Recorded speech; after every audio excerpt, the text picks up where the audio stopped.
Well, good morning, everyone. Welcome to White Rock United Methodist Church. I'm Phil Dickey. I'm one of the clergy on staff here, and I'm sitting in my front room because this is the strange world we still live in, and that's okay. We're in the front room, and at least we have the opportunity to gather in this digital space and be together, and I'm grateful for that. I'm grateful that we get to still worship together on Sunday mornings and have this opportunity to have a conversation before worship begins as well. So you're at the Sunday Sit Down, and we do this each Sunday. It's an opportunity to sit down and have a conversation about something that's pertinent to us as a church, whether that's our local church here at White Rock or the denomination. And so this week, Bishop McKee is joining me once again. He was with us last week. And so, Bishop, thanks for joining me again. I appreciate you taking the time. It's good to be with you. So last week we talked a little bit about kind of our local conference, the North Texas Conference, and some of the things happening there and the innovation of churches that are picking up and the creativity. And that was great. I really want to shift a little bit this week to look at the denomination as a whole. And I would love to know, first off, how did you become a Methodist, right? Like, you don't all of a sudden just become a bishop, right? So like, what was the trajectory for you to become Methodist, and why did you stay Methodist? So I've never been anything but. I mean, as an infant, I was baptized in a Methodist church, and by the way, it was the Methodist church then, not the United Methodist Church. And so I never gave any thought to being anything else. And it just, sometimes I think this stuff is in our DNA, just the way in which we're raised. And there are other times that people make choices. So luckily, this choice was made for me, but I'm glad it was, because I celebrate about being a United Methodist. I'm glad I am. Well, then what? Okay, so it's in your DNA, but what is it? You have the opportunity for choice, right? You weren't predestined to be. I know these are terrible puns, right? But you continued to be Methodist, and I'm sure at some point in life you had some kind of doubts or questions, or there was some girl that tried to pull you to some other church, or there's always something that pulls you in a different direction. But what is it that you love about Methodism that keeps you coming back? I probably should say that when I went off to college at the University of Texas, I did the tip. By the way, I don't recommend this, but about a year and a half, I didn't go to church, except I went when I went home or in the summer. But so one fall, in my second year there, I'm thinking, I'm sort of missing this. So I went. And that fall, I'd gone to a couple other places. I'm going, this does not resonate with my soul. I won't get into the details of this. And so I thought, I need to find a place where, feel that it resonates with me. I don't know that I used that language then, but that's the way looking back on it. And so I went to United Methodist Church, and it's like, oh, this feels comfortable. It smells good, looks good, is good. So for any number of reasons. And I think one of the reasons why I like being United Methodist is I'm really on free will. I don't believe God dictates how you're going to live your life. I don't believe God planned that life. I don't believe God makes this happen, so you'll do this. This whole thing about free will and choice is just the way the creation was started. I mean, if you look at that third chapter, it's just so clear in Genesis. You created in God's image. Now, golly, if you're going to act like it, that's your choice. So that's the one thing you got to think about. But the other thing, it's like, okay, so it's not like God's caused this to happen or that happen. But this free will means that I have a personal responsibility about the living out of my own faith. And I think that's how Wesley got to the whole issue after justification to sanctification, about, this walk with God is not, okay, I do this, but it's just you're continually being formed into the likeness of this Christ. And that's what sanctification is in so many ways. You're using word, if people aren't familiar with justification, sanctification, and maybe this is part of our problem, right? I'm going to believe that anybody who is a solid member of White Rock knows exactly what those terms mean. But for anybody who just happened to jump on our stream and doesn't know what these terms mean, and maybe this is part of the thing, is what does it mean to really educate around these terms that seem so theological but have such practical meaning for us? So, I mean, if you think about it, let's just use grace. That could be the best way to do it. I'll use a little bit different language and I'll correspond to them. So Wesley was a great proponent of prevenient grace. And so that means that God's grace is always, beckoning us into a relationship with this God. And prevent really means to go before. So God is going before us. It's not that God is stopping us. And there's a piece in one of the Psalms that my God prevents me. And somebody had written a piece in a Bible one time that's that my God in loving kindness shall meet me at every corner. God is already before you go there. It doesn't matter what you choose to do. God's eternally present with you. And so that prevenient grace is that grace is beckoning us in relationship with God. Justifying grace is the acknowledgement. Some people talk about it getting saved. Some people, I think confirmation is like that for United Methodist when we do it well. But you have this, you create this relationship with Christ that you know him. as Lord.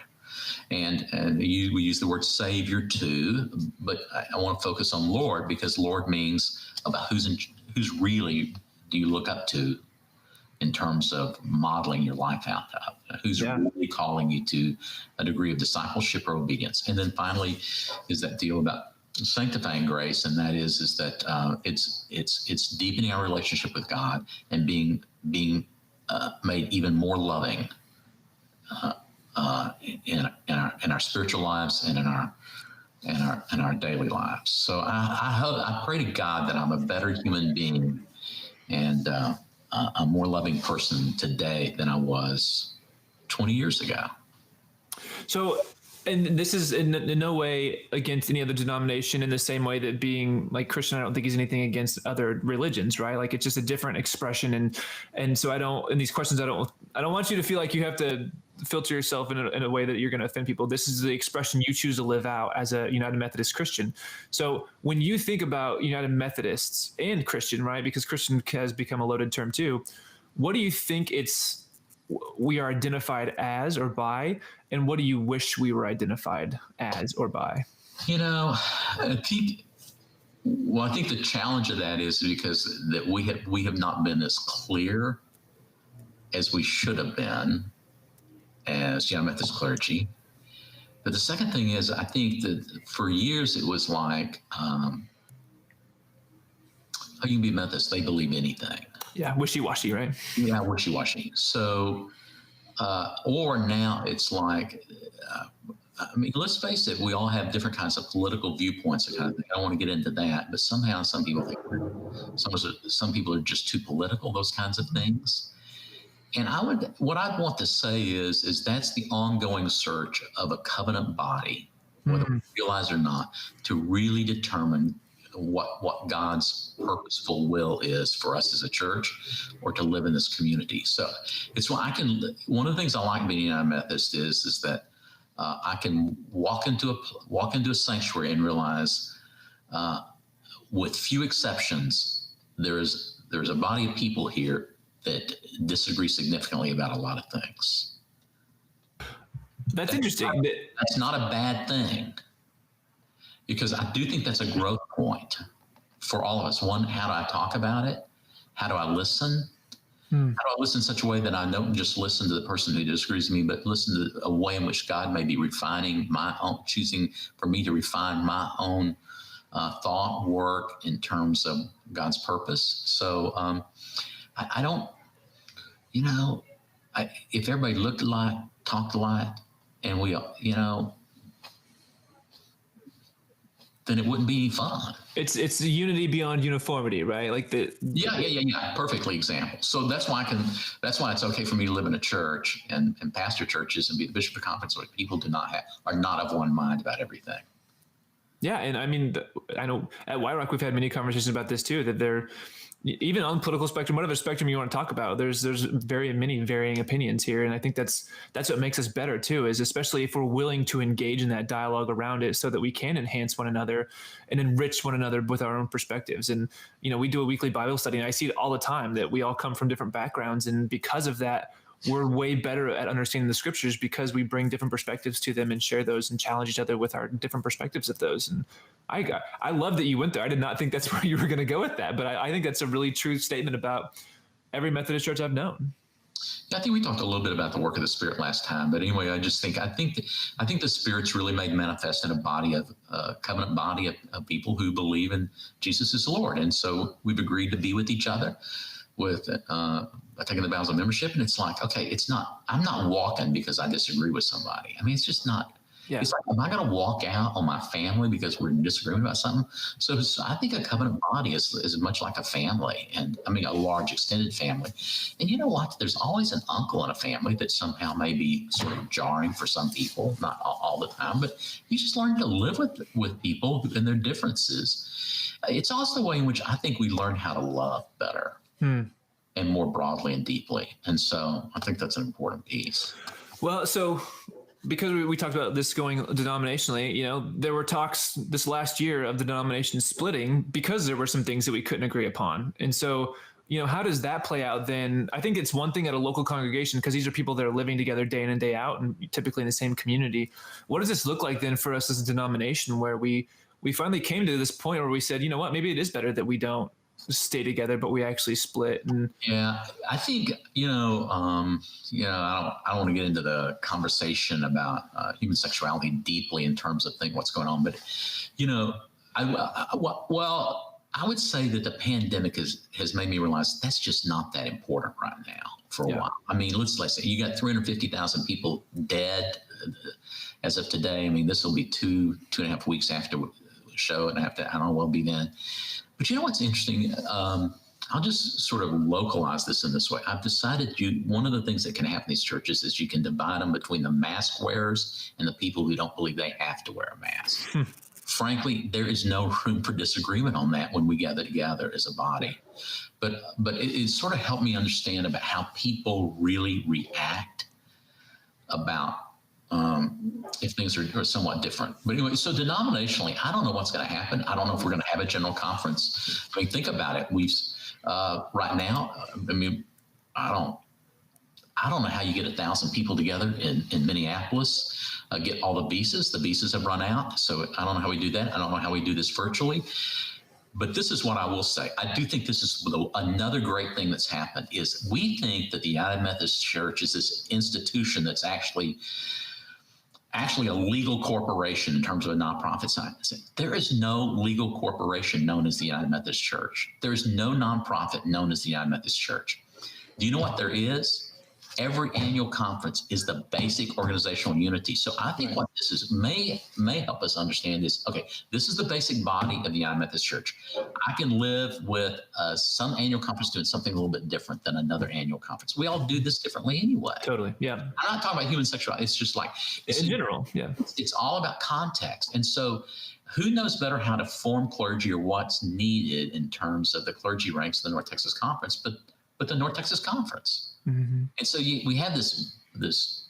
I think that we may get to the point where we actually may recover our roots in terms of polity this way. I'm going to be fine with that. I do think that we've talked about this before. And I want to just sort of insert this and to sort of move it to a different level is that I think that one of the things that's happened over the number of years is that we have not been good about forming people.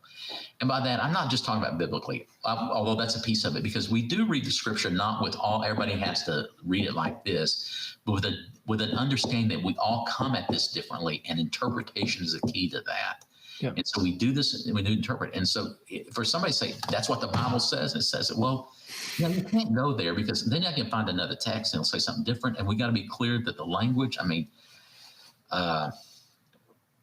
it's not like God handed it over to us in the King James Version of the Bible, and this is the way it is. It just does not happen that way. There was no Bible until a certain period of time in the Christian history. So I'm not, and by the way, don't anybody hear me say, oh, he doesn't believe in biblical authority. That's not it at all. I just think we need to get really clear about how we get it and how we got there. That's a sort of another time. But the second thing is that I don't think we form people about what United Methodist, how we think theologically. And I don't think that's helpful. And I think that's why we have some problems or a little bit of chaos in our churches. And it's like, I will say this, I think Lutherans do this as well as anybody. Roman Catholics do this well. I think Episcopalians do it somewhat well. But I've just noticed in terms of whole confirmation experience, there's other things like I couldn't go join an Episcopal church without getting confirmed. Huh. Yeah. I'm not advocating that, but we've got to help form people in what it means to be a Wesleyan Christian. Yeah. So if people are joining and don't really know, what are a couple of things, we talked a little bit about the grace aspect of Wesleyan. I know that's a really important part of it. Are there other things? Last week we talked about do no harm, stay in love with God, do all the good you can. Are there other things that you think are really critical and crucial that you'd love to see churches engaging more in and doing a better job forming people with? Yeah. Well, I would say those things, but the other thing is to be very clear. There are times that we may take a position we believe is the thing to do, and instead of getting angry, decide this perhaps is a place of learning. Yeah, not only those who staked out that position, but those who don't agree with it. Instead of I'm gonna leave and I'm not coming back. I don't think that's mature. We're not. Nobody's denying the divinity of Christ. Nobody's denying the Trinity. Nobody's denying the place of the life, death, and crucifixion, the life, death, and resurrection of Jesus. We're not talking about throwing all that stuff out. We're talking about the way in which we appropriate that. That's a theological way of saying appropriate what we do know in terms of what it means to live in this world at this time. Yeah, almost let's start being defined by orthopraxy rather than orthodoxy. Yeah, perfect. And I think that's what, as I look at the Methodist Church, that's what I want us to be defined as, right? Not like, oh, the set church is still trying to figure out what they believe about human sexuality and are they going to split or, and so when you think of orthopraxy then, and let's go back to this idea of, I think, was last week, I think we talked about like the abolition movement and how a little bit about it. Obviously race is a huge issue. It's still, we're still working out as a church and we're working out definitely as a country. And, what are your thoughts on where we stand as a denomination and maybe not a denomination, as a conference for how we're dealing with race? So early on, I thought this is a challenge, and only in the last 2 or 3 years did I think we began to see a path forward on this. And I'm not saying it's a end all be all, but I realized that there's no. And by the way, it's not a critique, but I realize in terms of forming people, there's no way I go to a meeting or I go take a class and everything's okay. It's not.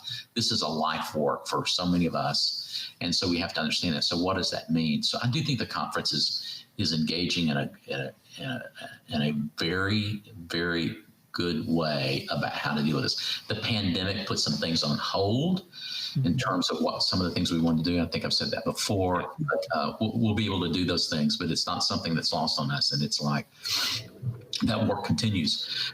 I have discovered that people just, some people think we're not what is this about racism?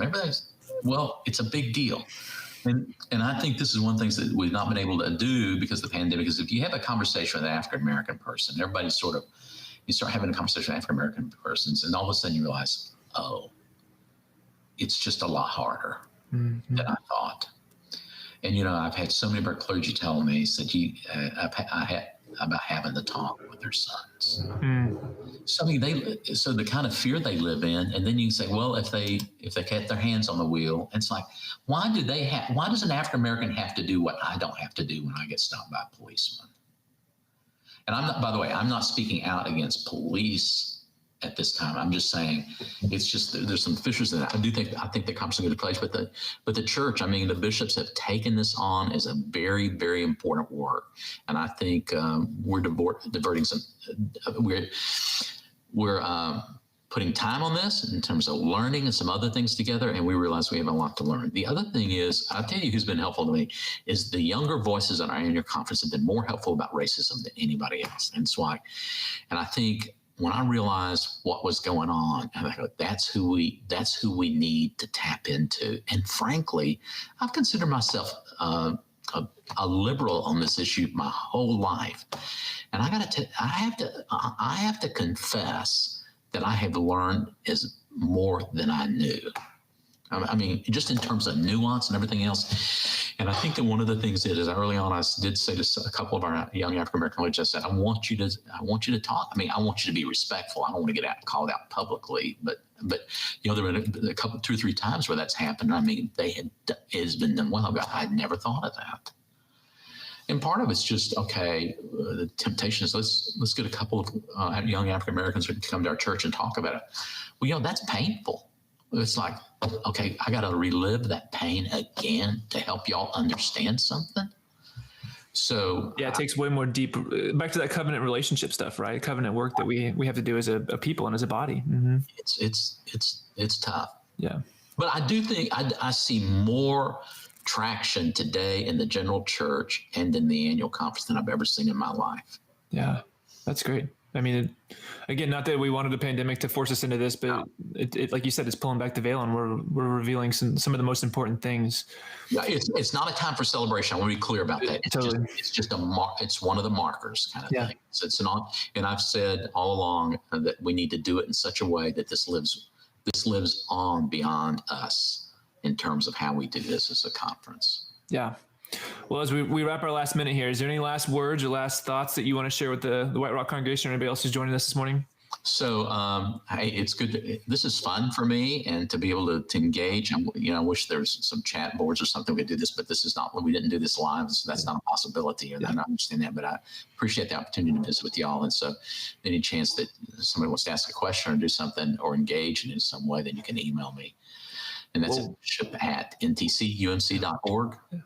Or Phil can give it to you later. But anyway, I want to thank you for the opportunity to do it. I want to thank you for being the church at this time.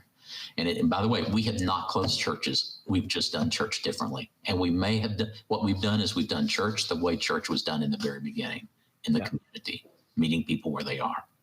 So thank you for who you are. Thanks, Phil, for having me. Yeah, for all of you worshiping with us, you can put any questions you have in the chat here on either Facebook or YouTube, and we'll get those to the bishop, and maybe we'll have you back in the near future, and we'll continue the conversation. Hey, it's not like anybody's having to come in to preach on Sunday morning. Yeah, right? Just hop in front of a computer. It works really well. This is great. I'd like to do this with a lot of churches. So. It's fun, right? I love this. This is like one of the most fun things I get to do every week. I love it. So, well, it's partly due to you, too. We got to be honest about that. And to the man behind the camera. I know Dexter makes it all happen. Thank you, Dex, for all you do. Dexter makes everything happen. I know. Yeah, virtual general conference. Just call Dexter. He can run the whole thing. He'll make it all happen. Dexter, I wouldn't wish that on you. Yeah, right. Totally. Anyway, God bless White Rock. We appreciate you very, very much. I do. Thank you for your ministry and mission. Absolutely. Thanks, Bishop. And everybody will be back for worship in just a couple minutes. Thanks for joining us this morning. Peace. Bye-bye.